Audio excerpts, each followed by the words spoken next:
Good morning students. Hope you all are fit and fine.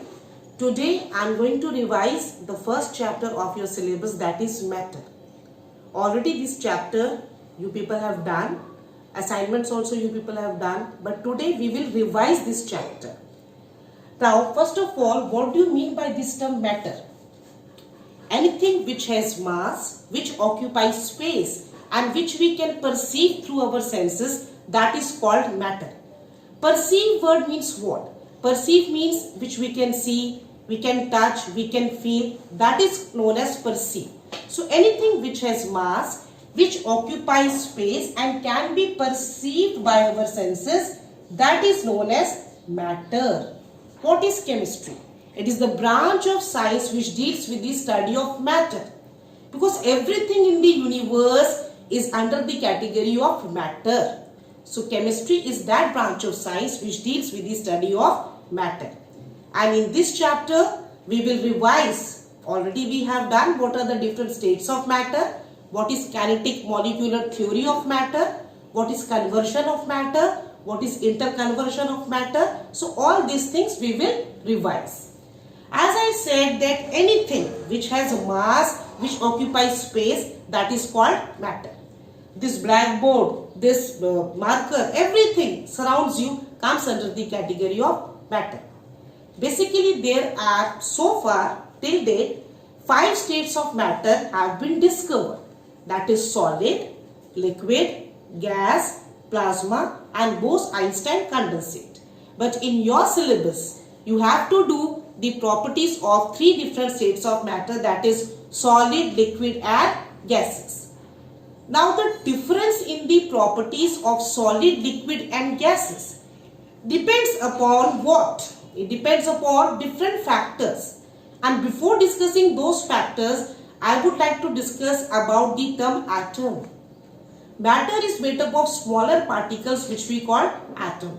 Like atoms combine to form molecules, then molecules combine to form elements, elements combine to either to form mixture or to form compounds, etc. Now, although the name of the chapter is matter and we have to discuss only about solid, liquid, gases, but in 7th standard you might have done about the elements, compound and mixtures. So I would like to discuss the definition of these terms also. What are elements? Elements are the pure substances which are made up of same kind of atoms. Why word pure is there? Because it is made up of same kind of atoms. What are compounds? Compounds are also the pure substances which are made by 2 or more than 2 elements when they are chemically combined with each other in a fixed ratio. And what are mixtures? With mixtures we use the term impure. Why? Because mixtures are formed when 2 or more than, generally we used to say that mixtures are made up of different kind of atoms. But this is not the proper definition of mixtures. Mixtures are formed when 2 or more than 2 elements are physically combined with each other in any ratio.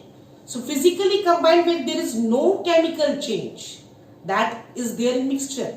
And chemically combined when some new substance is being formed. So these are the definition of elements, compound and mixtures. Now let us discuss about the 3 different states of matter, that is solid, liquid and gas. You can see here in case of solid, molecules are tightly packed with each other. There is no space between the molecules. In case of liquid, some space is there between the molecules. And in case of gases, a large, you can say the space is maximum between the molecules of the gases. So all the properties of solid, liquid and gases depends upon the arrangement of the molecules in solid, liquid and gases. When we will talk about the properties, we say that solids are hard or rigid in nature, liquids can flow, gases are highly compressible in nature, solids have definite shape and size, liquids have no definite shape but have definite volume, gases have neither definite shape nor definite volume. So all the properties of solid, liquid and gases depends upon which factor? It depends upon the arrangement of the molecules in solid, liquids and gases. In solids, molecules are tightly packed with each other. That's why solids are hard or rigid in nature. In liquid, space is there between the molecules. In gas, large amount of space is there. Now, two terms I have written here. First is intermolecular force of attraction and second is intermolecular space. Word intermolecular means what? It means between two molecules. So, intermolecular force of attraction is the force of attraction which is present between the molecules, and intermolecular space is the space which is present between the molecules. So, in case of solid, this space is minimum, intermolecular space is minimum. Whereas in case of gases, this intermolecular space is maximum. These two factors are inversely proportional to each other. If space is minimum, see here, suppose these are the two molecules. If space is minimum, force of attraction is maximum. And if space is maximum, force of attraction is minimum. So these two are inversely proportional to each other.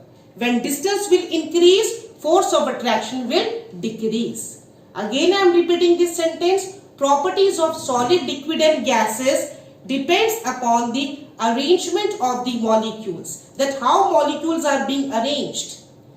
And two important factors are there. Intermolecular space and intermolecular force of attraction. Because of this reason, gases are highly diffusible in nature. Gases are highly diffusible in nature. Why? Because space is there. So diffusion can occur. What is diffusion? It is the intermixing of two same or two different states of matter. So gases are highly compressible. Gases are highly diffusible in nature because space is there. Whereas solids are hard or rigid, solids are not compressible. Here I am not talking about sponge, that is an exception because pores are there, so it can be compressed. Whereas liquids, intermediate, the force of attraction between the molecules in case of liquid is also neither very strong nor very less. It is intermediate, and space is also intermediate. So that's because of this reason liquids can flow.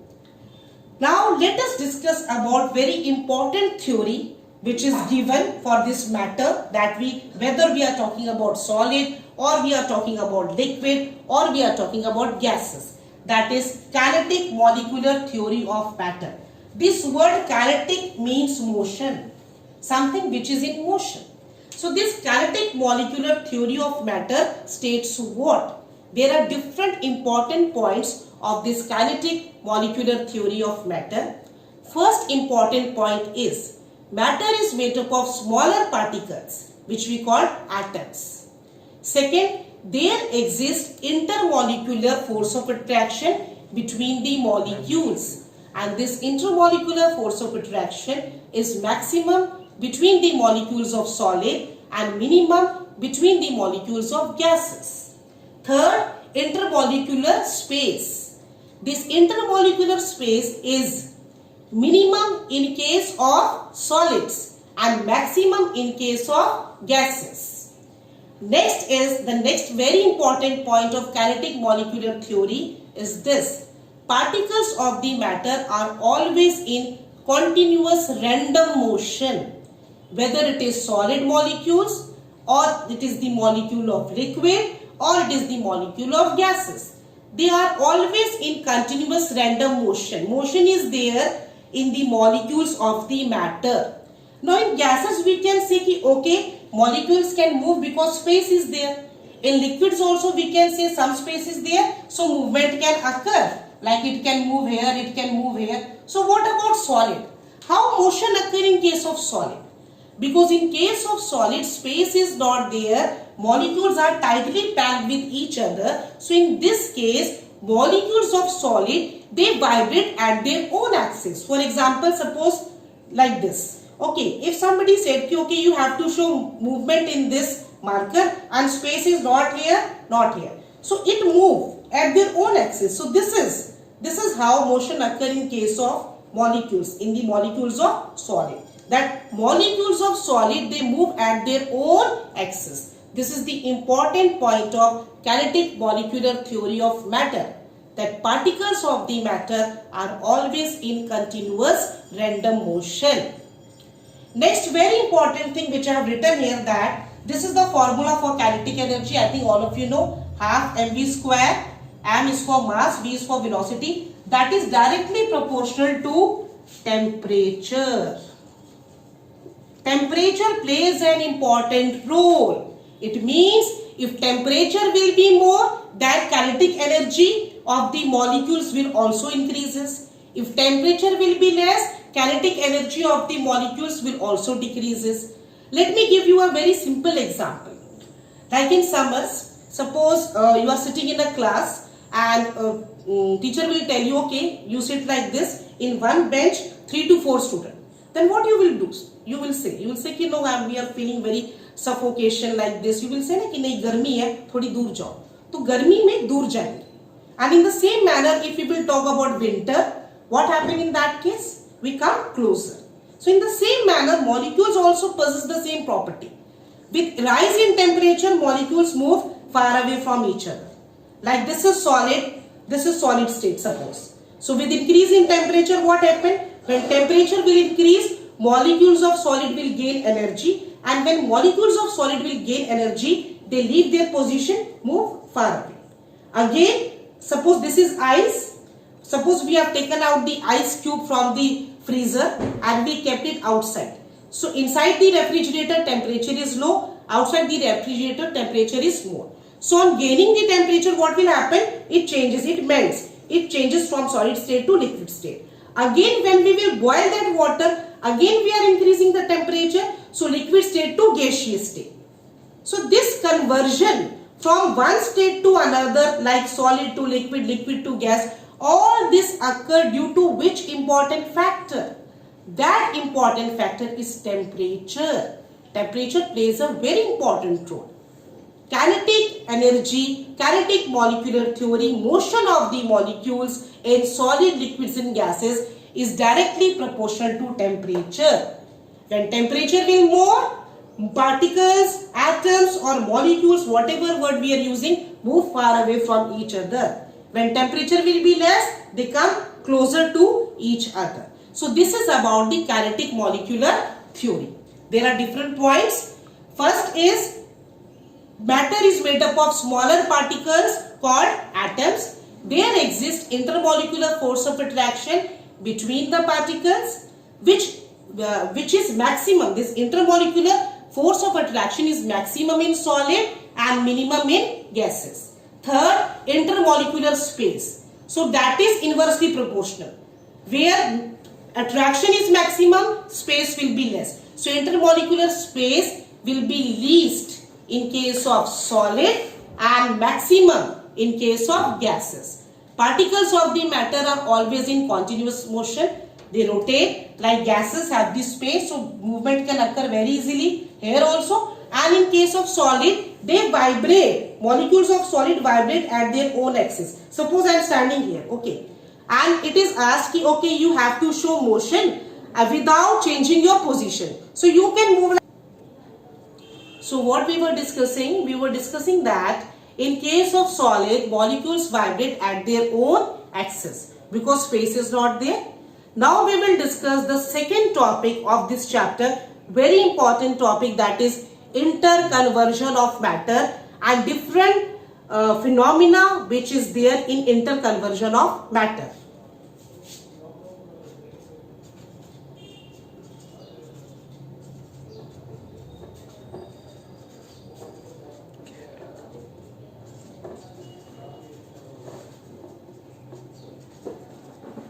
Interconversion of matter. Before starting this interconversion, I would like to discuss what is conversion. The process by which one state of matter changes to another, that is simply known as conversion. And what is interconversion of matter? The process by which one state of matter changes to another and then come back to its original state. That is known as interconversion of matter. Here I am going to draw one figure. See here. This circle is for solid, this circle is for liquid, and this circle is for gas. Now, solid to liquid, liquid to gas, liquid to solid, then liquid to gas, gas to liquid, then solid to gas, and gas to again solid. Now, let me explain what I have drawn and what are the different processes which are here. The process by which solid state of matter changes to liquid state is known as melting at a particular temperature, and that temperature is known as melting point. That is a value, and melting is a process. Second thing, the process by which again liquid state changes to solid state, that is known as freezing. At a particular temperature, that temperature is known as freezing point. Now see here, first of all, solid to liquid, that is melting, then liquid to solid, that is freezing. So the process by which one state of matter changes to another state, and then again it come back to its original state. Solid to liquid, liquid to solid, again it come back to its original state. So this whole is known as interconversion of matter. Process by which one state of matter changes into another, and then again it come back to its original state.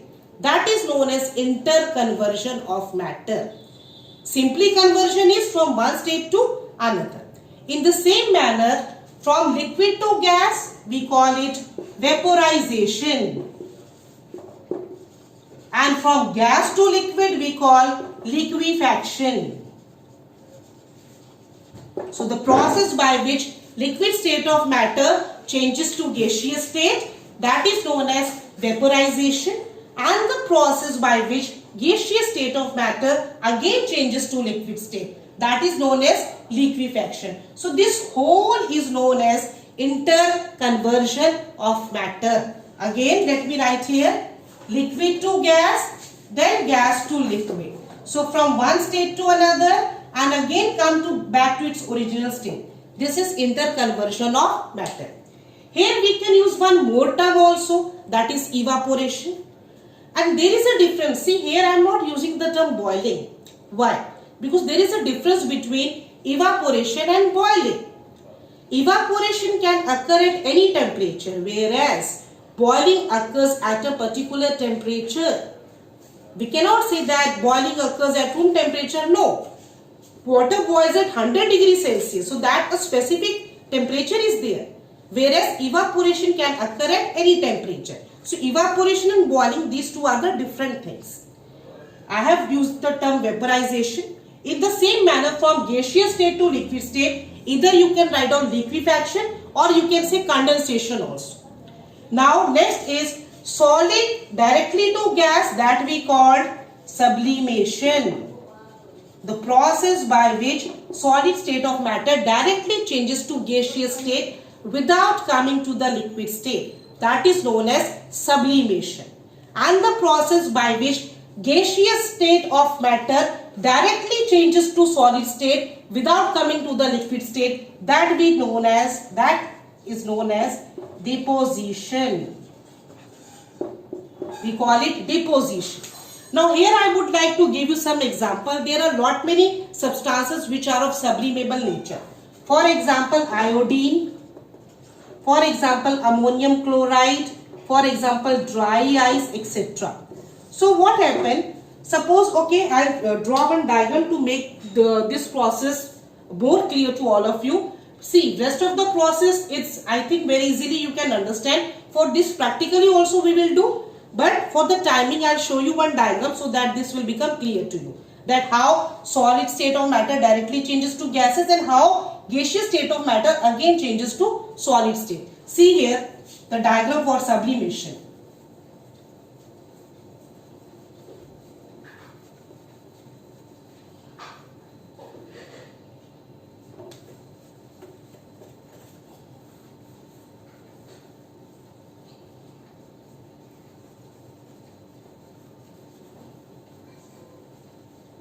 See here.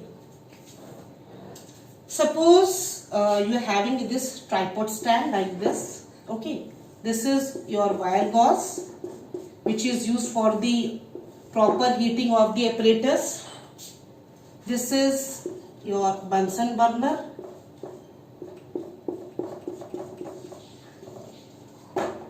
And you have taken china dish. In that you have taken some sublimable substance. It can be like, suppose you have taken iodine crystals. And then you cover this with a funnel like this.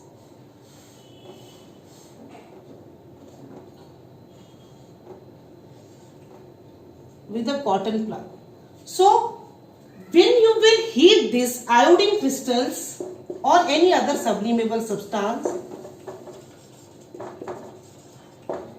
first of all it changes into its gaseous state because it is of sublimable nature, and because you have put here at the mouth of the funnel, you have put here cotton plug.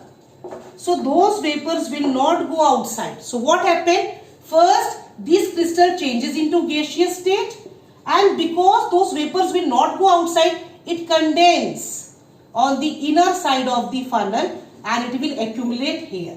So again we will obtain the crystals of that sublimable substance. So this is about sublimation, and this is about interconversion of matter. The process by which one state of matter changes to another and then come back to its original state. Now here also, which important factor plays the role of converting one state of matter into another? That is your temperature. Again, this factor is there, temperature. When temperature will increase, molecules move far away from each other and state will also change. When temperature will decrease, molecules come close to each other and state will also change. For example, ice cube, which is solid state of matter. If you will take it out from the freezer, keep it outside, temperature will be more, molecules move far away from each other and it melts. It melts to give you water, which is in liquid state. Again, when you will take that water and heat that, it will change into gaseous state because we are increasing the temperature. So this is about the chapter matter. What is matter? Anything which has mass, which occupies space, which we can perceive through our senses. That is called matter. Air is also considered as matter because air also occupies space. I think all of you know there are many experiments. Air has mass, air occupies space. Suppose you have taken two balloons, one inflated, another uninflated, and weigh the mass. The one in which air is filled, mass of that balloon is more than the other one. So this proves that air is also matter. That states of matter, everything in this universe comes under basically solid, liquid and gas. See, plasma and Bose-Einstein condensate, fourth and fifth state of matter are there. But so far we have not aware about the properties. So that is not there in your curriculum. Then the properties of solid, liquid and gases, difference between their properties, that shape, the size, their compressibility, whether diffusion occurs or not, about their density, everything is related to the arrangement of the molecules, intermolecular force of attraction and intermolecular space. After that, kinetic molecular theory of matter. After that, conversion of matter, and last but not least, it is interconversion of matter. Thank you.